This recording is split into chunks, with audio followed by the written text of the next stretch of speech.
राहुल गांधी ने एक बड़े लोकसभा क्षेत्र में वोट चोरी का आरोप लगाया। इन्होंने बताया है कि लाखों वोटों की हमारे देश में चोरी की जा रही है। इनके कहने का मतलब था कि काफी ज्यादा फर्जी वोटर्स हैं, एक ही एड्रेस पे कई सारे वोटर्स की तैनाती रह रही है। और इन्होंने यहां तक भी बताया कि कुछ ऐसे वोटर्स हैं जिनके फादर्स नेम और मदर्स नेम भी क्लियर नहीं है, कई ऐसे हैं इनके फोटो भी वेरीफाइड नहीं है।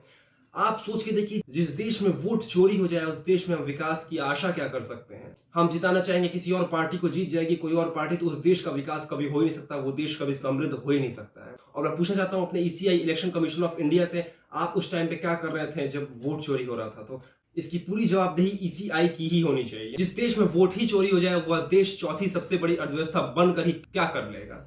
इसका मतलब एक तरह से हम ये भी कह सकते हैं कि बीजेपी कभी भी अपने वोट पे जीती नहीं थी, बीजेपी पार्टी ने सिर्फ वोट की चोरी की थी।